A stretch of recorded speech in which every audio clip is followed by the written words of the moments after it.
I'm gonna make a brief introduction to the add-in, just explaining the concepts behind it.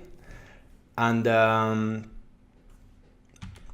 so first, I will, in order to introduce the add-in, I will first talk a little bit about Revit add-ins and how they can be created and what kind of actions can we automate using them. The Revit API, it's a program interface that allows users and external applications developers to integrate their applications with Revit. It's kind of like a library that contains all the actions that Revit can execute, only in written code. So each Revit tool has a written definition that we can, by using code, we can use to execute an action. So by writing code, you can create a series of actions, one after the other, that normally will take a lot of time to do, and you can automate them using code. With code, you can both automate actions or create new ones that help us design faster. Some examples of automating actions will be generating hundreds of plan views, renaming room tags, renaming plans, generating complex geometry, and so on. And in the case of new tool generation, PassivLink will be an example. It's an interoperability program between Revit and PHPP, and that can be done using code. There are two approaches to programming in Revit. One is Dynamo, which is a visual programming software linked with Revit, and you don't need to know how to code when you use it. The other system or the other approach is using code, like Python or C#, and it permits the creation of dedicated add-ins that you can then access to through the Revit ribbon. Both methods have their own pros and cons. Dynamo is faster to program and more powerful with complex geometry generation. But when it comes to complex actions and that requires software stability and ease of use, coding Revit add-ins is a much safer and logical way to go. An example will be, for example, you can create custom tools that adapt to your everyday workflows, automating repetitive tasks that we take in our everyday working basis. An example of it will be this CAD importer, that imagine you have a CAD file inside the Revit file, you have it inserted in the Revit file, and this file has a lot of blocks, let's say light fixtures, lamps, and furniture, and so on. So with this add-in, you can convert all those CAD blocks into Revit families, and you can tell this converter or this inserter to insert those families exactly on the level you need them to be. So this is an example of task automation. You can do in seconds what you will normally need to do in hours. So now about PassivLink. I will introduce how the add-in works with our quick guide. And basically, well, PassivLink, it's a Revit add-in that exports data from Revit to PHPP. And as we think of it, we think that it saves time, it allows users to focus on design, prevents mistakes, helps visualizing information, and it also permits design iterations on the early stages of the project. And the add-in is located in the Revit ribbon and can be accessed at ease anytime during a working session. The ribbon, the PassivLink ribbon, is divided in three groups mainly. First, we have a parameter creation group, then a data creation group, and then we have a tool group. The first group has two buttons, which is create parameters and default values, and assign default values. With this first button, what we do is we create the necessary parameters that PassivLink needs to select and export information to the PHPP. And with the second group, we can assign values to those generated parameters so that information can be later on inputted in PHPP. So these values, the default values, we can either assign them using this button, or we can manually input them in the properties panel of each element. We have three different kind of parameters. We have first a group of selection parameters, which are the ones that we use to select the objects that we need to export. Then we have export parameters, which are parameters that help us input values that we want to introduce in PHPP. And then we have a third group of edition parameters that allow us to modify some elements before exporting them to PHPP, like windows, for example. We can tell a Revit family, we can tell PassivLink if a Revit window family has two Windows panels instead of only one, for example, so that when the export is done, we're exporting 2 panels or 3 and not only one. The data export group export walls, floors, roofs, windows, doors, and treated floor area data. The way it works is after you create the default values button, like if you select an element, for example, a wall, and you go to the properties palette, you will see that a certain amount of parameters have been created inside the properties palette. And these are the parameters that we can modify either using the default values button or inserting manually the information that we want to export to PHPP. You see here in the screen this group of parameters which have the same name description as the columns in PHPP. And the two colors stand for, the blue color stands for parameters that we are able to edit prior exportation. So these are parameters that user can input data in. And the gray ones are parameters that are dependent on the project geometry. And the way we model or the geometry of the building will determine the values that we are exporting. While using the adding, you will find in some cases that some faces are missing, and this is because depending on the way you model, we can't extract automatically all the geometry that we need and export it directly to PHPP. But for that matter, we have created a set of tools that can help us finish the job. For example, the Pick Faces tool, which allow us to select any missing face and export it afterwards to the PHPP. PassivLink will color everything that you export. It will color it in 3 different colors. A green color means that PassivLink has exported information to the area sheet.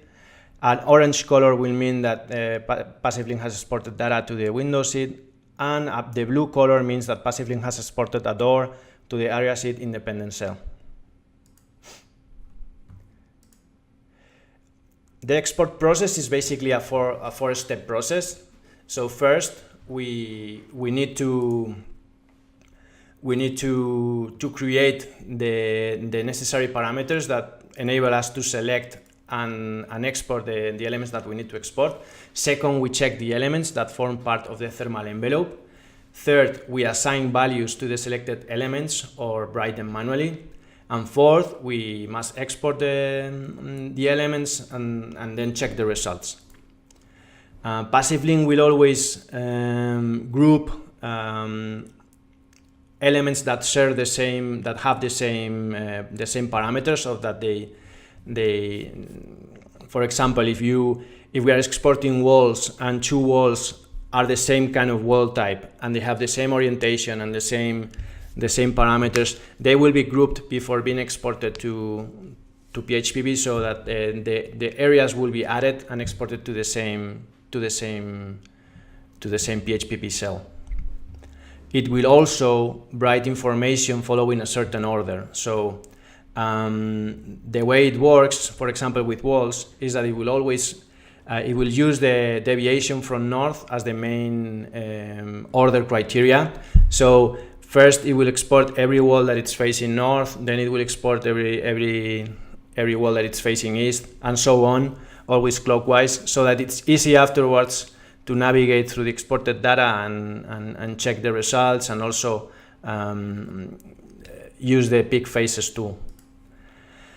The description name, the building assembly description name that PassivLink will write in the PHPP always takes the Revit family name as a prefix, And then it adds these numbers, which stand for the group number, the orientation, the angle of inclination, shading, absorptivity, and emissivity, kind of like a barcode, so that you are also able to track down what you have exported afterwards. PassivLink will always start writing on the first empty cell it finds in the PHPP. So if you haven't exported anything before, it will start writing from the top of the sheet. And if not, if you have exported data before, it will start writing on the first empty cell it finds. But every time you export something by element, PassivLink will ask you whether or not you want to delete previously exported data. So you can either continue the exportation or start from a new. All of this it's thoroughly explained in our instructions, which are available online, and I invite you all to check them out or ask us any questions that you might have anytime. We're always available by email, so feel free to write us anytime. We want to create a forum space that people can use to exchange ideas, to share how they work with PassivLink, or to ask questions, or access tutorials and so on. And we have also provided a YouTube channel in which some videos explaining how the adding works are available. For the future, we will keep working and update the adding, incorporating curtain walls, thermal breaches, shading data, building assemblies, and some tools that we want to implement to increase the functionality of the adding. And just so you know, we are already playing with shadow exportation, and we are using Revit spheres in order to cast, to locate casting objects and to throw rays from there to the window, so we can get the horizontal shadows and the vertical shadows. We would also like to implement an interoperability tool that allows us to communicate in a bidirectional way between Revit and PHPP, so that, for example, you can select an object in Revit. Using the tool, it will take you to the cell where it was exported in the PHPP and backwards. So this is for the introduction. You have more information available on our website or YouTube channel and instructions, and you can also ask us anytime. And now I am going to make a quick exercise showing with a sample file how the full export process will work. Okay, so this is a simple building. It has 2 double panel windows and then normal roof, normal walls. It's just a sample project that we use sometimes to test the adding and also to show how it works. So if I select a wall, you will see how there's nothing special here. There are no special parameters being created in the properties palette. So now we go to the adding, which is here, which, by the way, you can move. You can just locate it everywhere you want just by pressing Ctrl and clicking. You can move it freely and place it wherever it feels more comfortable for you. So if I now press the Create Parameters button, a list of parameters have been created, like I said before. And if I now go to this wall, for example, you will see that these parameters have been created here. And now I am able to select or deselect objects that form part of the thermal envelope. So I'm just gonna go for it. I'm gonna select everything, and I'm gonna tell PassivLink that all of these objects belong to the thermal envelope. This is not exactly true because we have some walls here that are not part of the thermal envelope, so I'm just gonna deselect them.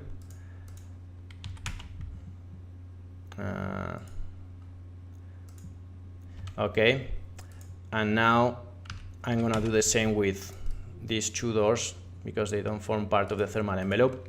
Okay, so now you can see there's no value written here. I could write the values if I wanted to manually. And for that, we have this task dialog that help you. In case you don't have the PHPP instruction next to you, you can always hover over these parameters, and they will give you some tips regarding what information to input. For example, here it tells you regarding walls. It will explain you if this is an ambient wall, you should type 8. If this is an external wall, you should type 9. In any case, we are going to use the default values button now. So when I press the default values button, it asks me whether I want to assign it to all elements or only to the elements that form part of the thermal envelope. So I will go with that.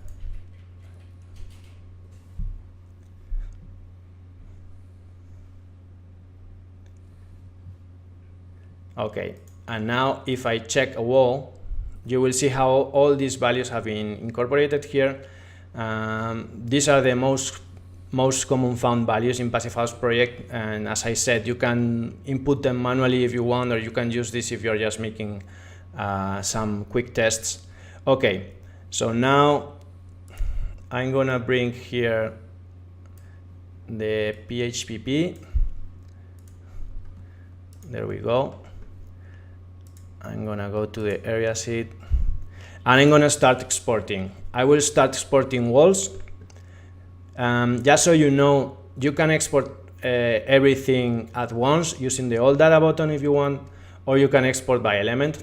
I'm gonna go by element right now so I can explain how every element works. So we start with walls. It asks me whether or not I want to delete previously exported data, but since we didn't export anything before, I can just use either option. And data, as you see, has been written in the PHPP. PassivLink always tells you, okay, you have exported 6 walls, but you have exported 4 groups because there are 4 walls that have been combined into 2 groups. So if you check now, if we check here, we see how all of these parameters have been exported to the PHPP. And I'm gonna do something now just to show you. For example, let's imagine that, I don't know, I'm in the early stages of the project and I want to run some tests. So I just want to change a little bit the geometry and see what happens.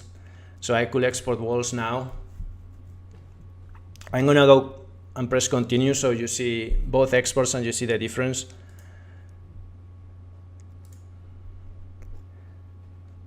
And as you see, two of the export user-determined square meters, well in this case square feet, are different because we have moved one wall, so two of the walls are bigger, and you can see the results here. So you can always do quick iterations and check the results really fast. I'm gonna go now as if I'm starting anew. So as I said, you can also export deleting previously exported data.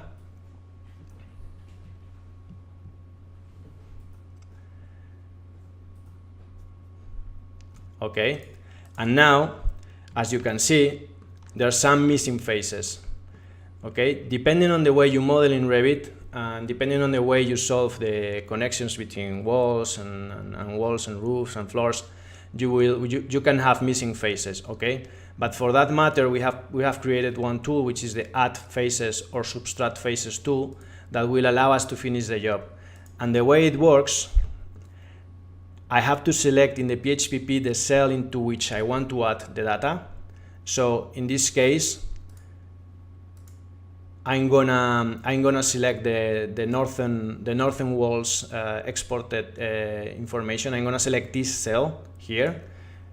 As you can see, this is the northern wall. So I'm selecting that cell, and now I can activate. After selecting it, I can activate the tool, Add Faces, and I can just go and add the faces that I need to incorporate to the file. So now, if you look at this is 581. When I press finish, all the 2 faces will be added, and you see how the results changed. and also the faces have been now colored, so we know that we have done this properly. And then we will keep going. So I will select then the eastern exported square feet data, and I go here, I press add faces, and I just select these faces. In this case, they're a little bit more. And again, this is also always depending on how you model. Some people organize the wall joints in a different way, so you won't have this. If you use a meter join wall connection, you won't have these missing faces here. But we have provided this tool in case you need it. So again, you will keep going always clockwise and then incorporating the results to the PHPP. So I'm not gonna do the whole thing, so we don't waste so much time. Now we will continue exporting floors. So now I press continue because I don't want to delete previously exported data. Okay, now the floor has been exported. As I said before, Revit, what it does, PassivLink writes always the family name. In this case, it's a Spanish family, so which is Chapado, this kind of wall, and then it keeps adding the numbers that determine the parameters associated to that wall. So now I'm going to export the roofs now. I continue, and as you can see, the roofs has been exported. Every face of the roof has been exported. Okay, so that we are not missing anything, and each roof face has been exported also with a different deviation from north and angle of inclination from the horizontal and everything. And I'm just going to show you now, for example, if we had a roof overhang. Okay, let's imagine that this was a roof overhang, and we wanted to take out the part that form part to the roof overhang, because we don't need to export that. We could also do one thing. Using the split face tool, you can select any roof face and divide it in two regions. So if this was a roof overhang, we will have defined the part of the roof which will be out of the thermal envelope. And now, if we use the pick faces tool, I could just select the roof face into which I need to subtract that area, and use the subtract faces area. Okay, so PassivLink takes me here, and now it asks me to select a region. And if I select this, the area is subtracted, and the area that I have just exported is also, the color is taken away from it. So you always know exactly where are you exporting. Okay, then after this, we will start exporting windows. So I'm gonna go to the Windows sheet. There we go.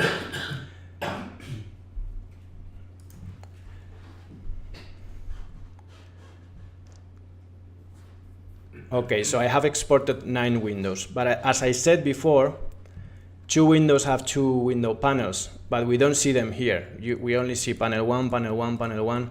So we didn't do something that we needed to do before exporting, which is whenever you have a double or a triple glazed window, we have created some parameters that you can find inside the Revit family here. So we have defined this percentage in order for you to be able to divide the window in different panels. So we have 2 horizontal panels in this case, so I'm just going to type 50 and 50. I apply. And now if I export windows again,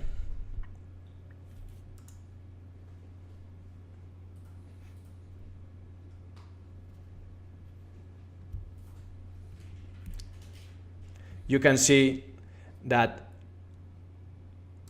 when before we had only 1 panel in every window, now we have 2 windows that are divided in two panels. We have here panel 2 and panel 2.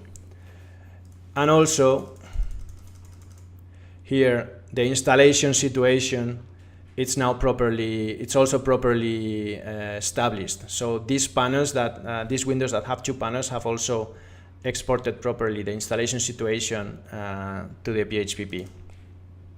Okay, now we will have to export doors, and as I said, if we select a door, you can export it to three places, right? You can export it to the area sheet, you can export it to the window sheet, or you can export it to the area sheet independent cell. And for that, we have created also this parameter. So by typing either 1, 2, or 3, you will tell PassivLink that you need that door exported to either of those three places.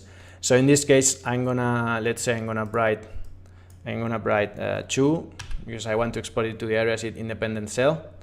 Okay, and now when I export the door, I'm gonna go to areas here.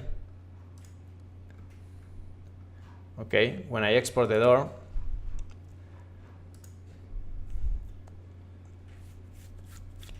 there we go. The exterior door has been added here, and as I said before, it's colored in blue because we have exported it to the area sheet independent cell. If I have set the door, the export place to the area sheet, it will have been colored green, and I have set it up to be exported to the window sheet, it will have been colored orange. Okay, so now we just have one thing left, which is exporting the rooms. So I'm gonna select the three of them. I am gonna tell PassivLink that these rooms form part of the TFA. And here we can assign the different TFA factors. First, I'm gonna show you something. You can create a template that helps you visualize when exporting the TFA, that helps you visualize prior exportation, what you're doing here. So for example, if I check this room and I change the factor to 60, let's imagine that I have to change it. And if I change to 60, you can create view templates that color each room depending on the TFA factor, so you are able to visualize everything prior exportation. So if I export this now, everything will be added here. And again, if I change the factor, the result will be different. So PassivLink is always checking the factor in order to export the proper amount to the PHPP. Okay. And now we have used every tool, and I'm just gonna show you that we could have done everything just by using the all data button. So if I press the all data button, PassivLink asks me whether or not I want to do it, because using this button you always delete any prior exportation. So when I do, PassivLink will delete everything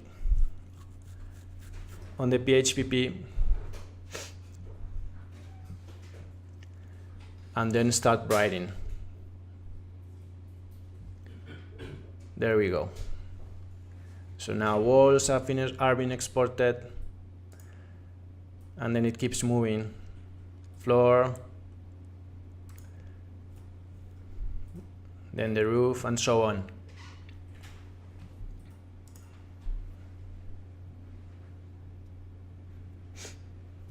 And then this data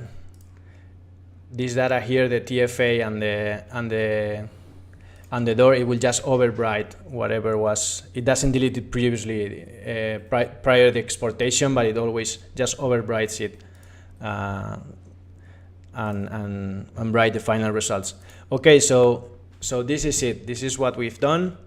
And just remember that if you use the all data button, since it's deleting any prior exportation you did, you will need to repeat the pick faces process. Okay, this is something that we want to automatize in the future, but for now, this is what we've so far achieved. We know that everybody like a lot of people model in so many different ways. So we kind of try to provide with tools that can more or less help you finish the job in any situation.